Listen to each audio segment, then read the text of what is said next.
Dear friends, as usual on Thursday night, I give a conference about adult spiritual formation. Now, with this coronavirus, I thought that maybe I can give you a little reflection, maybe once a week, maybe more, about something that I read, something beautiful. You remember about a month ago, there was a big controversy about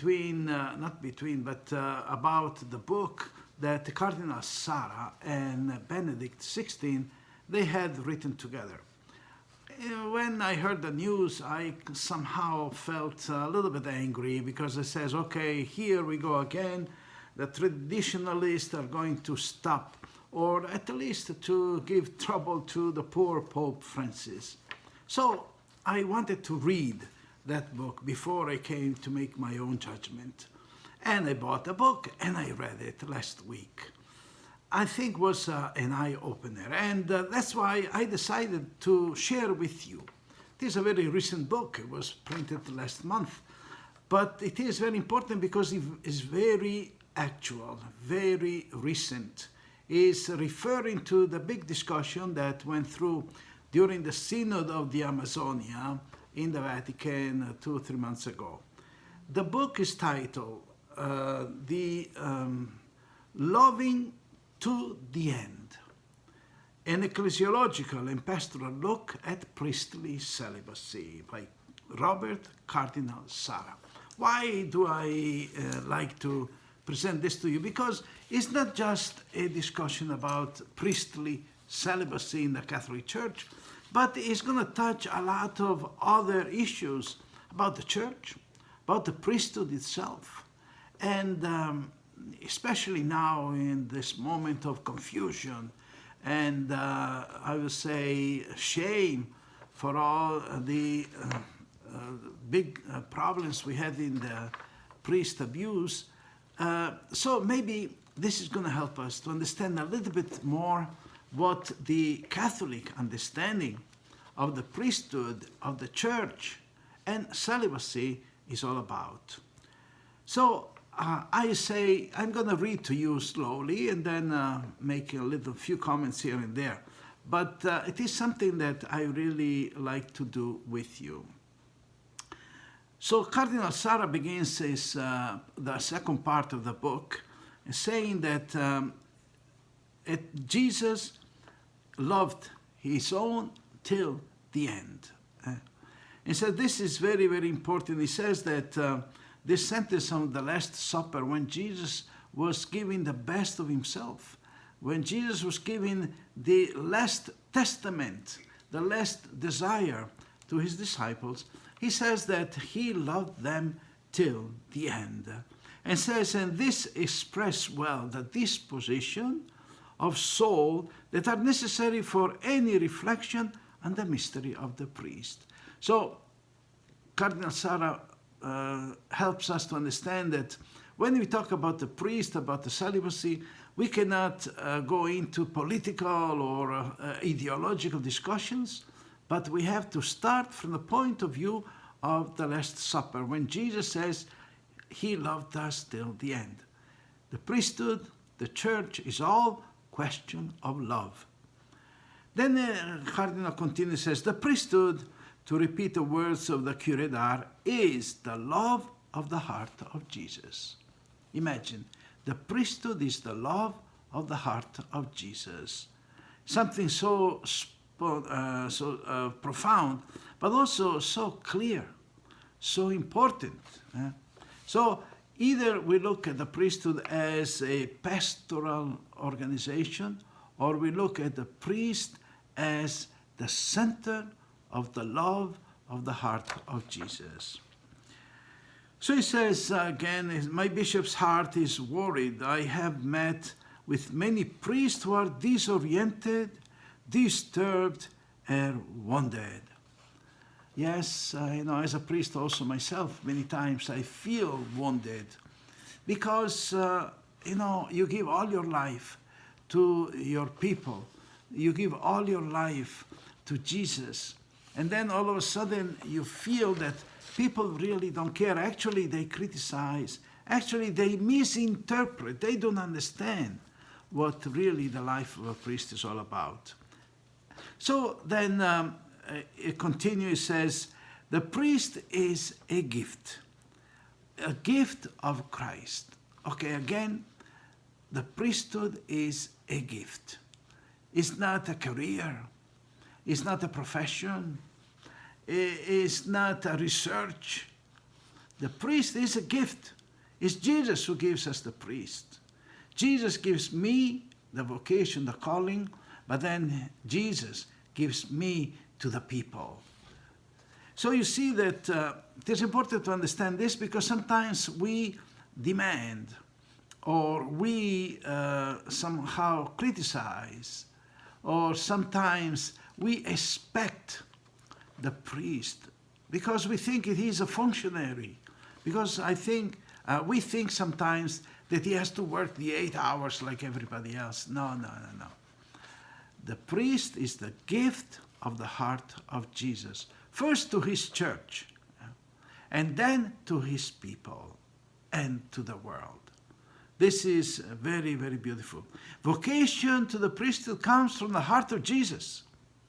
Doesn't come from the bishop, doesn't come from my grandmother. No, the vocation to the priesthood comes from the heart of Jesus. It's Jesus who calls the priest and asks him to be his friend, ask him to give his life, ask him to be his spouse. This is a notion that we are going to see later on. The love of the priest is the love of a spouse for his church, for his people. So this is, I would say, basic, fundamental. The priest is a gift from the heart of Jesus. Then he says, nevertheless, the mystery that dwells in you can give you the strength to live in the midst of the world. Cardinal says that the priest has to find the strength of his life, the joy of his life, in the mystery inside of him. The priest is not going to find joy because he's successful, because he makes money, because he's well represented or honored by his superiors. No. The priest will find the joy within himself, in the love that he finds in his heart that comes from the heart of Jesus. The love of the heart of Jesus comes to fill the heart of the priest, and there he's finding his joy. Then he continues, says, in the priesthood, the sacramental continuation of the Good Shepherd's love is at stake. So it is important to understand that in the priest you find a continuation of the Good Shepherd's love. You know, it's not something that the priest creates himself, something that he does. No, it is something that he shares. First, he has to fill his heart with the love of Christ, and then he can share that love of Christ. It's not something that he produces, something because he's smart, because he's prepared, because he studied. No. The priest receives the love from the heart of Jesus, and then he's able to share it with his people.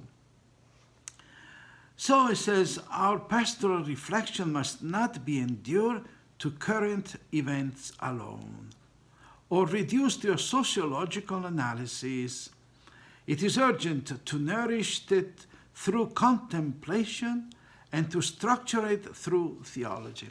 So the Cardinal said, especially in view of all the discussion that went on during the Synod of the Amazonia, the Cardinal says that the right attitude, the right perspective that we have to implement in studying, reflecting on this is not a sociological analysis, but it is a contemplative search in theology.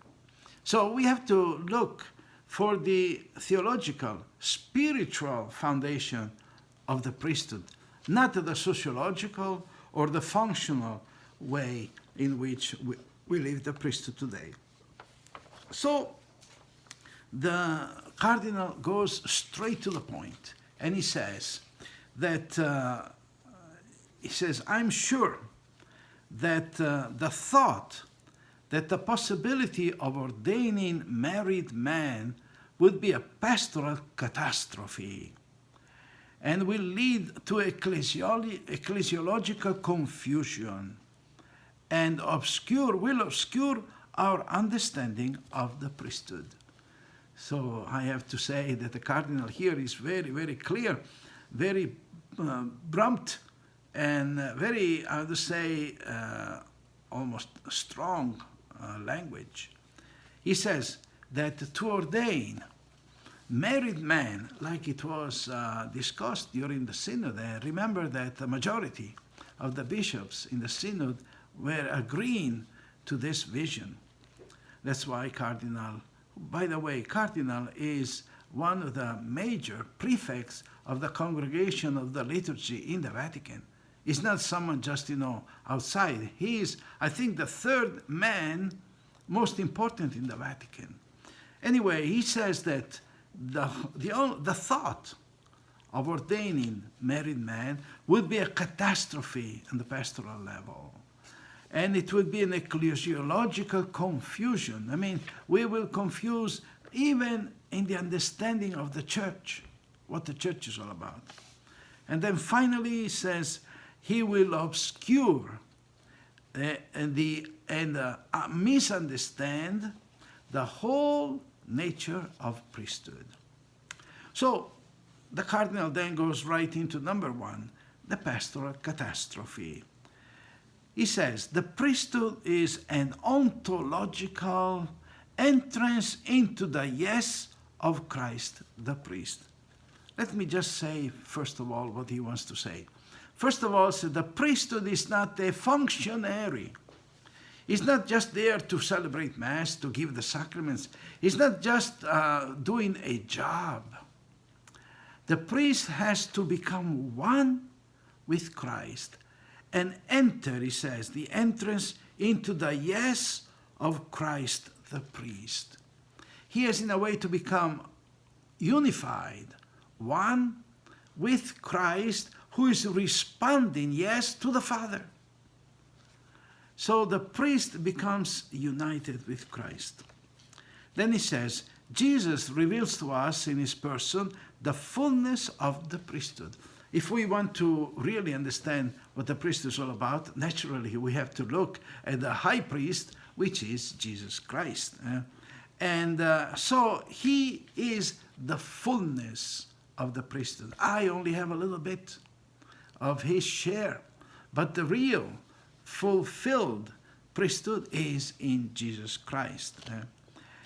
He says a priest is not only a man who performs a sacrificial function, he is a man who offers himself as a sacrifice through love, following Christ. And here I think this is a beautiful definition.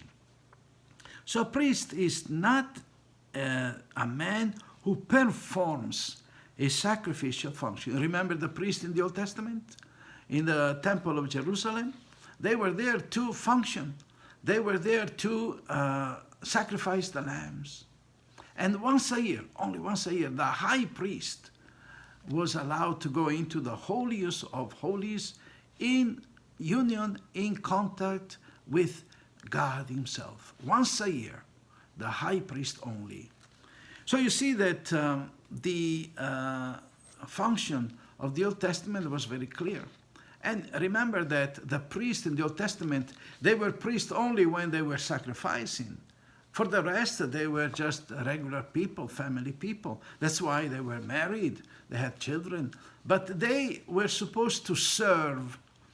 Their function was to offer sacrifices in the temple. Now, he says, the Catholic priest is not that. The Catholic priest is to become Christ himself. He said, let me read it to you again. He says, he is a man who offers himself, not his job or his function. He offers himself as a sacrifice through love.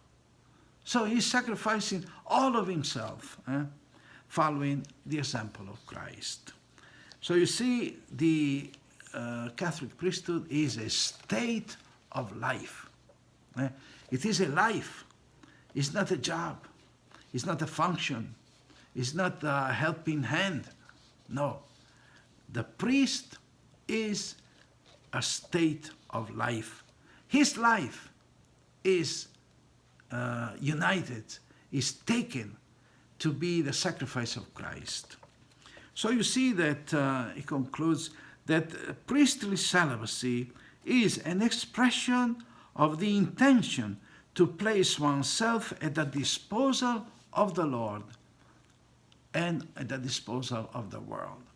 So this is Pope Benedict XVI, who says that the celibacy is integral part of the priesthood, because if he wants to be united with Christ, if he wants to be another Christ, Christ was celibate.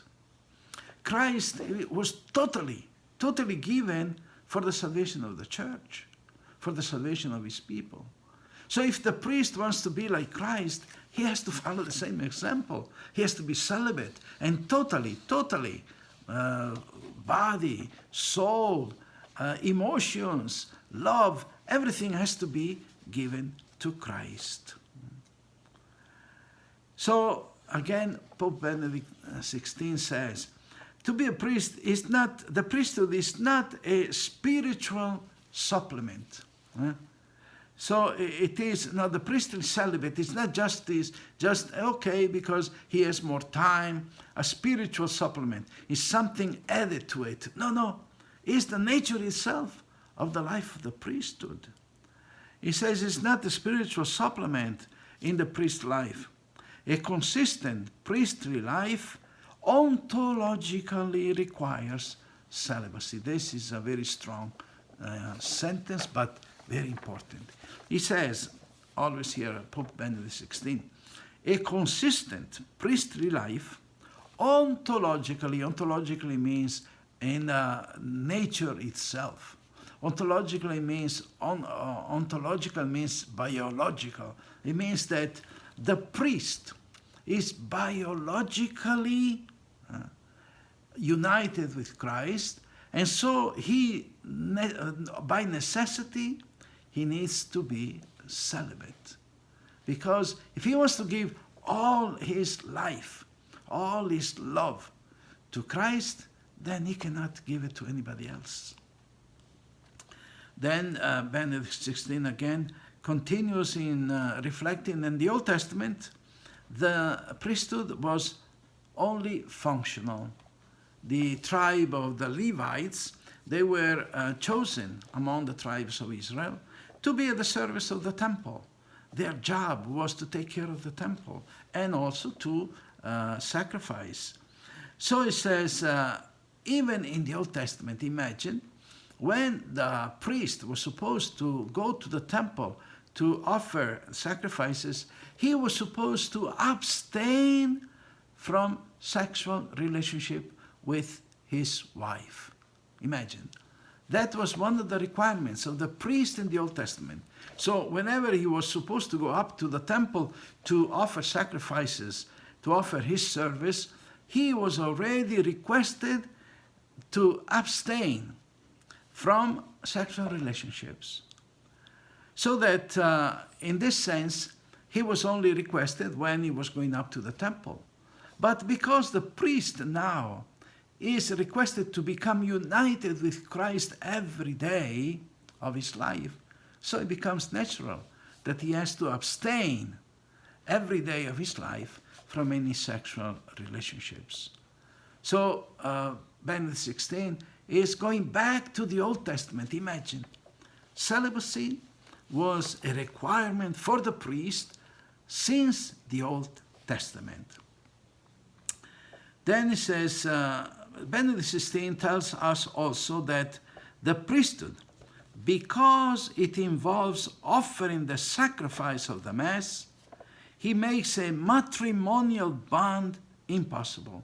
So he says that because the priest is to offer the Mass every morning, and it's because the priest is to unite his body, his flesh, his soul, his love, his heart with Jesus, then it becomes necessary that he cannot give his love, his heart, his body to another person.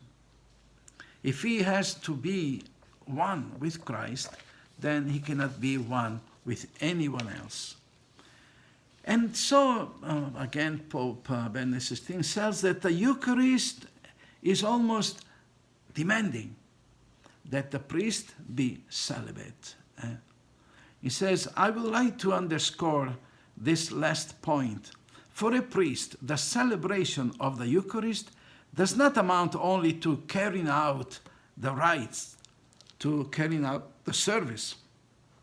The celebration of the Mass presupposes that he enters with his whole being into the great gift of Christ to the Father, into the great yes of Jesus to his Father.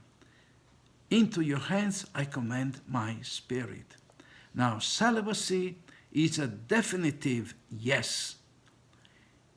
So you see that it is almost a necessity of the priest to be celibate. If he wants to live this way for Christ, if he wants to be every morning up in the altar, if he wants to be every moment of his day united with Christ in sacrifice and united with Christ in his yes to the Father. See, Jesus, all his life, he said yes to the Father. Now, if the priest becomes part of Christ in this yes to the Father, then the priest has to be totally available, totally dedicated to Christ. And so celibacy becomes a necessity. So let me conclude this first part just with a thought from Cardinal Sarah. He says, if we reduce priestly celibacy to a question of discipline, of adaptation to customs and cultures, we isolate the priesthood from its foundation. So Cardinal says, you know that many people will say, oh, but celibacy was only a law of the church in 1400. But that's not the case. Because yes, it came out as a law, but it is present even from Jesus, from the apostles, and we can even go back to the Old Testament. Then he says sometimes we have to adapt to the culture of the people. For instance, they will say, oh, but in Africa or in Amazonia, celibate people are not accepted. They are not welcome. So I say, the Cardinal says, if we judge or understand the priesthood according to these sociological analysis, then he says we ruin the whole foundation of the priesthood. The priesthood doesn't come because he has to serve. The priesthood doesn't come because the culture is against. The priest comes from the heart of Jesus. And there is the foundation. There is the reason for the priest, the reason for his total dedication to Jesus. So he says, it is truly making oneself available to the Lord in the fullness of one being, of one existence. So the priest is called to become totally, completely, and for all his life available to the love of God.